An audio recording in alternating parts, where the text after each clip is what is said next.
¿Cómo ven esta posibilidad de que Paraguay salga con las mejores condiciones de ese proceso? Sí, yo creo que va a ser una negociación muy difícil porque tenemos que tener en cuenta que, digamos, las condiciones que antes teníamos de un Brasil con una visión integracionista, que era el Brasil de los años 2000 hasta el 2014, 2015, esa visión integracionista del Brasil que hacía concesiones y que respetaba a los países más pequeños, limítrofes, y que incluso ayudaban su afán integracionista como un poder regional hegemónico pero blando. Claro. Esas condiciones hoy no existen, ¿no? Esas condiciones cambiaron desde el punto de vista de a quién le tenemos enfrente, ya con un con un gobierno que no está muy interesado en la integración regional, que mira más hacia el norte que hacia la integración sur-sur, y que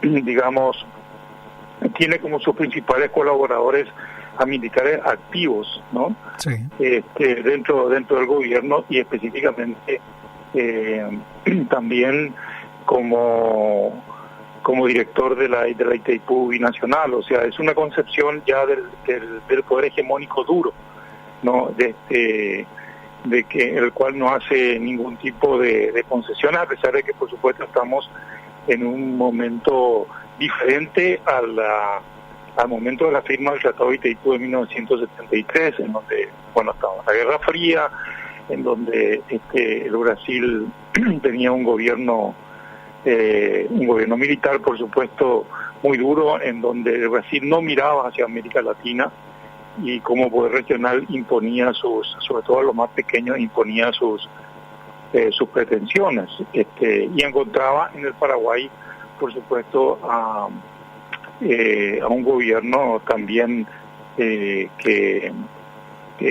relativamente afín, podríamos decir, ¿verdad? Sí, relativamente afín, que no es que negociaba en el sentido de extraer también concesiones por parte del Brasil. Entonces, esas condiciones son muy parecidas hoy de parte del lado brasileño a lo que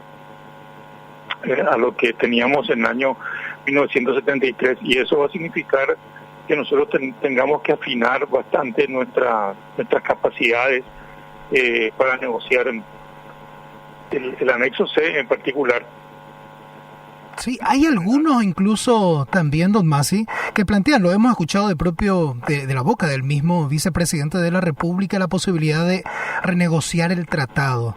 Bueno, una cosa es lo que se dice en el discurso y otra cosa es lo que tenemos en capacidad y también de voluntad política. Pero independientemente a esta situación de intereses y modelos políticos que bien lo estaba desarrollando, las cuestiones económicas, ¿Brasil tiene elementos como para condicionar la negociación? Claramente que nosotros tenemos bastante dependencia de Brasil económicamente, ¿verdad? Sí. Primero como proveedor todavía de materias primas, porque nosotros seguimos siendo un proveedor importante a Brasil de materias primas, comenzando con la carne vacuna, incluso con los granos de soja y también con el trigo y el arroz, ¿verdad? Son productos principales de nuestra exportación, que una buena parte lo seguimos exportando al Brasil. También exportamos la maquila, se ha vuelto muy importante en términos del mercado brasileño para los productos paraguayos. Y ni qué decir lo que ya teníamos desde hace más de 30 años, y que dependemos totalmente del Brasil, no solamente de los vaivenes de la tasa de cambio, sino de la capacidad de compra de los consumidores brasileños, es el comercio de reexportación. O sea que tenemos,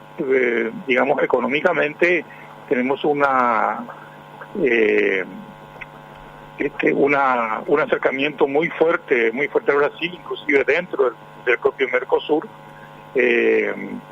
y digamos que no solamente como una dependencia económica, sino que también como oportunidades, si es que realmente hay voluntad por parte del Brasil, sobre todo de crear cadenas productivas con el Paraguay, que en el Paraguay pueden crear empleo, como por ejemplo hasta cierto punto el caso de la maquila, pero también de otros rubros que pueden tener potencialidades para crear estas cadenas productivas en un esquema de integración, ¿no? Un esquema de integración. Entonces,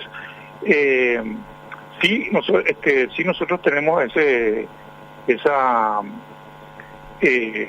vinculación económica muy fuerte con el Brasil, ¿no? Esa situación formal que puede darse a través de un comercio con la maquila u otro tipo de acompañamientos de inversiones, pero también existe ese poder de facto en la zona de frontera, lo que hace a la incursión de grandes capitales brasileños en las cuestiones agrícolas, don Masi. Sí, claro. En las cuestiones, digamos, en las cuestiones de los agronegocios, sí, que existe mucha presencia brasileña. De todas maneras, esa presencia a ellos les importa vender al mercado internacional, al mercado brasileño o al mercado internacional. Es decir, en caso de las materias primas, como la soja, por ejemplo, nosotros podemos tener alternativas. No importa quién sea dueño de los agronegocios, pero nosotros podemos tener alternativas en cuanto a mercado, ¿verdad? Sin embargo, en el caso de otros productos como el trigo y el arroz, seguimos teniendo una dependencia muy fuerte de Brasil. El arroz luego comenzó siendo un producto iniciado por los brasileños en el Paraguay. Hoy se ha diversificado mucho más. Se ha reducido también el porcentaje de exportaciones que van al Brasil, se ha diversificado un poco más, pero sigue siendo Brasil el predominante, ¿verdad? Entonces, pero en el comercio de frontera estamos, bueno, en el comercio de los commodities nosotros podemos diversificar, ¿no? Sí. En los mercados, pero en el comercio de frontera estamos totalmente dependientes de Brasil. O sea, no hace falta que el Brasil ejerza una restricción determinada, hace falta que el Brasil no esté bien económicamente, como ahora, por ejemplo, para que eso repercuta sobre el comercio de frontera, porque ahí sí tenemos una dependencia total del mercado brasileño. Y haciendo un paralelismo medio grosero, si se quiere, don Masi, Brasil nos tuvo bien por 12 años y eso le significó lo que actualmente se da a conocer a través de la Contraloría General de la República y que termina impactando en una deuda que se viene pagando hasta ahora, y ahora diferentes organizaciones están solicitando la clausura ya de dejar de pagar esta deuda que es considerada espuria, y ahí mete otros ingredientes que tienen que ver con bancos internacionales también, no solamente ya Electrobras y Brasil propiamente, don Masi. Sí, esta cuestión de la deuda espuria es algo que hace más de 20 años se viene denunciando por parte de analistas nacionales, por parte de que es una deuda que debía ser clausurada ya hace mucho tiempo, o por lo menos reducida del pago anual que se hacía de esa deuda por parte de la Itaipú Nacional. No sé exactamente en términos numéricos sí qué va a significar, porque se supone que a partir del año 2022 ya hay una reducción importante del componente deuda en la tarifa de Itaipú, ¿verdad? Entonces, digamos, reclamar esta deuda a la propia Itaipú Nacional y al Brasil en particular, no sé cómo matemáticamente corresponderá, es decir, ¿dónde se cierra esto? Si se cierra ya inmediatamente ahora o si se cierra más allá del año 2023, no tengo ese cálculo, ¿no? Sí. No sé qué se está diciendo al respecto, ¿no? Porque si no tendría que haber devolución incluso a las partes, ¿verdad? O al Paraguay en particular, ¿no? Que es el que concedió en un momento determinado que problemas que tenía la Electrobras de Brasil y que se llegó a haber endeudamiento adicional por parte de Itaipú Binacional, ¿no? Totalmente. Bueno, si seguimos parte también de lo que dice el canciller, el vicepresidente, si corresponde hay que pedir que se resarza el daño cometido para con el Estado paraguayo, para con la Itaipú concretamente, pero también cabe ver si corresponde, por ejemplo, hay quienes plantean devolver al pueblo paraguayo y al pueblo brasileño también lo que significa este sobreendeudamiento, así que seguro eso va todavía a tener mucho que cortar, pero lo que vemos que sentarse a negociar es algo mucho más allá de lo que se tiene en la mesa a negociar puntualmente, don Masi, sino que hay que ver un montón de otros factores externos. No, sentarse, o decir, aquí hay que diferenciar primero entre lo que es el anexo C, que tiene un vencimiento que es en el 2023, y aquí lo que hay que determinar y sí qué es lo que más conviene también. Uh-huh. Si renegociar ahora con anticipación al vencimiento del anexo C, o renegociar a partir del vencimiento del anexo C, ¿verdad? Porque porque esto implica varias cosas. Implica primero ponerse de acuerdo de qué es lo que se va a hacer con ese monto adicional que va a significar no seguir pagando la deuda, que Itaipú Binacional termine de pagar la deuda y que ese monto adicional, qué es lo que se va a hacer. Porque Brasil parece muy claramente el interés de que eso signifique reducción de la tarifa. Sí. Para el Brasil. Nosotros tenemos, sin embargo, varias posturas, digamos. Varias sí. Posturas internas, ¿verdad? Entonces eso es una de las cosas que primero tenemos que resolver, ¿verdad? Y ya la cuestión del Tratado de Itaipú es una cuestión mucho más amplia, una cuestión que también hay que hacer una estrategia por parte nuestra y ver si esa estrategia, ¿qué significa? De que cuando planteamos la negociación del anexo C, también vamos a plantear o no el tratado, vamos a esperar un poco más para hacer para plantear la renegociación del tratado. ¿Cuál es la estrategia mejor? Eso va a tener que ver también de cómo evoluciona la propia economía brasileña y qué pasa políticamente también con el Brasil, porque hay que acordarse que el Brasil va a tener elecciones en octubre de 2022. Entonces, todos esos son aspectos, ninguno de esos aspectos deben ser dejados de lado para pensar en una estrategia de un país pequeño como Paraguay, que tiene enfrente una tarea bastante difícil con la renegociación del anexo C y del propio tratado. En ese escenario bastante distinto al que fuera en la firma del tratado en los años 70, ciertamente, pero no sé si podamos coincidir o no. Hay algunos teóricos que plantean que la ventaja que se llegó a tener con Itaipú, entre comillas, se debió a una observancia internacional, porque si algún tipo de avasallamiento o de falta de respeto a la soberanía se concretaba de Brasil, eso hubiese sido también algún bochorno internacional. Ahora también la estrategia debería de ser de apuntar hacia ciertos niveles de integración internacional para tener una negociación por lo menos observada, controlada. Yo creo que sí. Hoy se dan mucho más las condiciones, se dan mucho más condiciones en que esa instancia internacional pueda ser también tenida en cuenta. Uh-huh. Y entonces, como decís, una instancia internacional observada. Yo creo que ese es una variable, un factor que el Paraguay también tiene que jugar, siendo justamente un país pequeño, ¿verdad?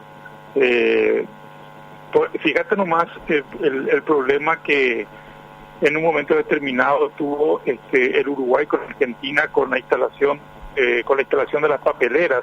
Sí. En el Uruguay, y que Argentina argumentaba que había un daño ambiental, y el Uruguay decía de que todos los efectos ambientales fueron estudiados, de que no causaría un daño ambiental. Se trataba luego de una empresa finlandesa, o sea que creo que sí. Empresas, sí. Una de estas empresas que de celulosas, ¿verdad? De celulosa, ¿verdad? Que que en ese momento las empresas europeas tenían mucho cuidado con la cuestión ambiental y todo ese tipo de cosas, pero al final se trataba de un poder, o sea, cualquiera sean los argumentos, pero se trataba de un país grande frente a un país pequeño. No me acuerdo muy bien, pero creo que se recurrió incluso a un arbitraje internacional. Creo que sí. Y le fue favorable a Uruguay. Fue favorable a Uruguay. Así es. Yo no sé si esto cabe con el arbitraje internacional, esto han de saber los especialistas en derecho, ¿no? En el caso de Paraguay como Brasil, pero simplemente es un ejemplo para saber cómo internacionalmente también se puede favorecer a un país pequeño, ¿no? Así mismo. Y por último, don Masi, bien decía esa proyección hacia el 2023 y el escenario. Por ejemplo, vemos un Eletrobras que está a punto de convertirse en una entidad privada. Vemos que hay elecciones, como bien mencionó, en Brasil, pero el signo político podría darse un cambio nuevamente similar a lo que se tenía en el 2015. ¿La política brasileña puede estar supeditada al gobernante de turno o definitivamente Itamaraty es la que dicta las líneas y poco es lo que vaya a poder cambiar en el 2023? Bueno, eso era hasta la llegada del actual lo Itamaraty, estoy diciendo. Eso era hasta la llegada del actual gobierno. Yo creo que el actual gobierno provocó una crisis dentro de Itamaraty. Una crisis de la cual Itamaraty se puede recuperar, ¿verdad? Pero en el sentido de que tiene una línea histórica y que siempre digamos, los analistas han dicho de que prácticamente tenía una independencia muy fuerte del propio gobierno brasileño por el peso que tenía y por la tradición que tenía. Sí. Eso prácticamente terminó con el gobierno actual. Tanto terminó con el gobierno actual que la política exterior de Brasil, o sea, el Brasil como un referente regional importante desapareció en estos últimos años, ¿no? Sí. Y eso afectó mucho la capacidad de Itamaraty. Eso no significa que no se puede recuperar Itamaraty, pero también hay que tener en cuenta que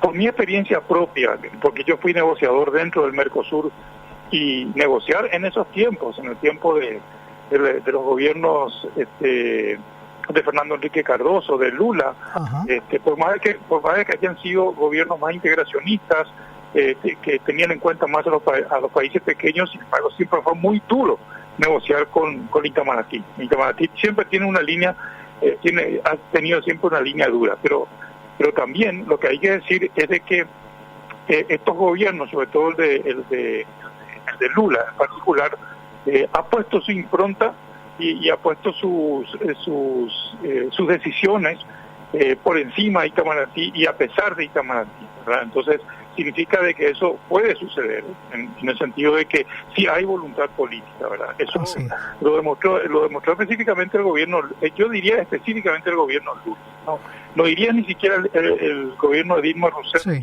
el de Fernando Enrique Cardoso, pero el gobierno de Lula demostró eso, ¿no? De que se puede convivir con Itamaraty, pero también imponer lo que se cree se debe hacer con una voluntad política. Y eso no demostró solamente con Paraguay, lo demostró cuando se tuvo el problema de Petrobras con Bolivia, lo demostró también con ciertas concesiones al Uruguay, ¿verdad? Y hasta lo demostró la impaciencia que han tenido siempre los brasileños con respecto a Argentina dentro del Mercosur, que siempre tenía problemas para el ingreso a la digamos, para la integración, sobre todo para los agentes económicos de Brasil, ¿verdad? Sí. La paciencia que siempre tuvo Lula con los problemas económicos de la Argentina en esa época, ¿no? Entonces, yo te diría que por un lado Itamaraty se debe recomponer con un nuevo gobierno que no sea similar a este, ¿no? Ojalá. Por un lado.